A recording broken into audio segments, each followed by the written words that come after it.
On February 24th, 2020, a city in Segel district, Saxony, Germany, two super big trucks with 120 wheels needed to transport this 35-meter long, nearly 7-meter long, 240-ton tanker to a port 80 kilometers away and then hand it over to the Dutch importer. This transport mission cost a lot of money.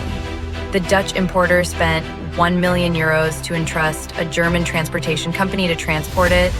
They had been fully prepared for this transport mission, ensuring that there would be no problems.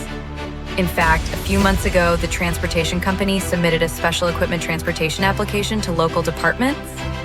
After receiving approval, the transportation company began to plan the transportation route and clear the obstacles that would affect the transportation.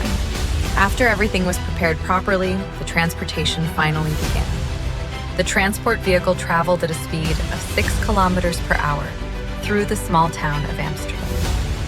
The strict Germans were worried that the rain would affect the transport vehicle. They checked the condition of the transport vehicle in more detail, stopping and checking it every 10 kilometers. But even if nothing went wrong, the accident still happened.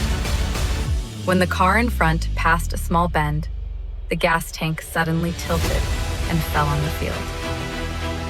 Fortunately, the accident did not cause casualties. After the accident, the German traffic police immediately surrounded the scene and blocked the road. The next day, the rescue agency sent 4 large lifting equipment and more than a dozen professional workers to carry out the rescue. The first step of the operation was to lower the damaged transport vehicle and move it away from the scene of the accident.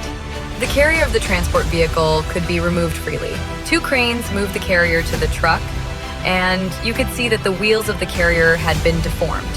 You can imagine how much pressure it underwent. Fortunately, the whole rescue operation was very smooth. Soon, the gas tank was reinstalled on the new transport vehicle. There was a certain degree of damage from the outside, but the overall structure was not damaged. The cause of the accident was also identified.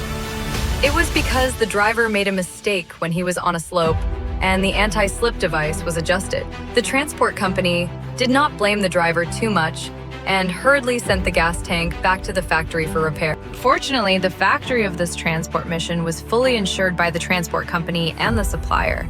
The cost of the rescue operation, the cost of the equipment repair, and the cost of the delayed delivery of goods were paid by the insurance company. A month later, after the Dutch buyer's consent, the transport company set out again and the goods were successfully transported to the port.